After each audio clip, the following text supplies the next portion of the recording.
Well, Rosaria, thank you for joining us for this conversation. Thank you. Really grateful for the work that the Lord's called you to, and been really encouraged personally by the things that you've written in your two books. I'd love to hear you talk a little bit today, focusing here in thinking about ministry to college students. And one of the things that seems to have happened in the broader conversation about gender and sexuality is that it's really changed the dynamic of Christian friendship, even the idea of friendship. And there's this very high virtue of, historically, this very high virtue of friendship, and within the Christian tradition, it's incredibly important, but it's made it very awkward, I think, for people to build solid same-gender friendships. So maybe could you talk a little bit about that and how we should address that as Christians? Right, absolutely. Well, friends come together as image bearers of a holy God.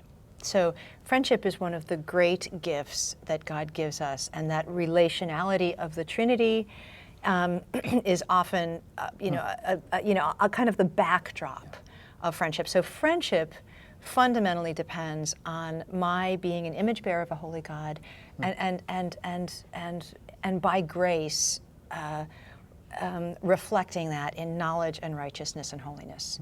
And it's that kind of friendship. It's a friendship that's always mediated through Christ. So it's that kind of friendship that is safe and powerful and flourishing and God glorifying. Now, we live in a world that has completely adopted a bereft category of personhood. And that category is sexual orientation. What I mean by that is not that people don't have sexual desires, or that those sexual desires don't lead them to different objects of choice. That's not what I'm saying. What I'm saying is that that's not a category of personhood. That is not what defines a person, although that has been reified now in the Supreme Court's decision. So young people are really struggling between these two definitions of who I am. So it's a huge problem. It's a problem of ontology, we would say, and it's also a problem of theology, and it's a problem of anthropology. But if we accept the 19th century invention of sexual orientation as a category of personhood, which makes a person who identifies as lesbian one species, a person who identifies as bisexual another species, a person who identifies as gay another species, a person who identifies as transgender another species. We can go on for some time because there are about 50 species now, right? If we accept that, then what we are fundamentally doing and saying is that all relationships are potentially sexually charged. And as soon as you say that, all same-sex friendships are dangerous. So we talk about homosexuality as a sin that needs to be mortified, not a behavior that needs to be modified, but a sin that needs to be mortified.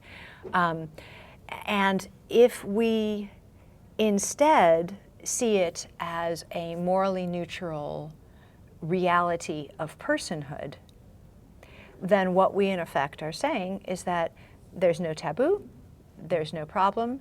Two men standing together talking could easily be gay. In the same way that the taboo against incest works not only to protect children, but also to protect the image of the family. What does the dad kissing his daughter at the bus stop mean? Well, in part because of the incest taboo, we know it means that the dad is kissing his daughter and she's going off to school.